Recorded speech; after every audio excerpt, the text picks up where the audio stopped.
NMAX tayo mga paps. Alam nyo ba mga paps, kapag ka NMAX yung dala yung motor, kapag ka mahina-hina pa kayo or baguhan kayo rito, isa ito sa mga motor na mahirap ipasa dito sa Angkas Driving Skills Assessment. Kaya kung mahina-hina pa kayo sa pagdadrive gamit yung NMAX ninyo, medyo kabisaduhin nyo muna mga paps. Gusto nyo malaman, panoorin natin to mga paps oh.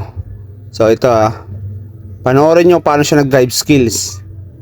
So ayan, sa figure of 8, dalawang ikot, no? Dalawang ikot yan. Very good, maganda yung handling ni Paps. So ganito ang mangyayari kapag kakabisado nyo na yung motor nyo. Tapos syempre gamay na gamay nyo talaga. So ayan, tingnan natin napakaswabe na ito ni Paps oh. Napakahusay na ito. Ayan oh.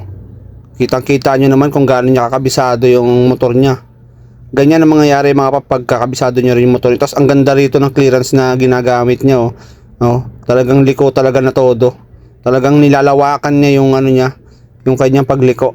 Ginagamit niya yung space, kaya naman di siya masyadong nahihirapan. Napakaswabe at stable ng handling ng kanyang manibela. At syempre ang pinaka-the best dito, dapat may jowa kayo kagaya ni Paps oh. So ayan kita nyo naman, grabe yung ginawa niyang driving skills dito Napaka basic lang at napaka suwabe talaga ng mga likuan nito So magagawa nyo lang yan mga Paps kapag ka may jowa kayo. So pag wala kayong jowa, alam nyo na gagawin matulog.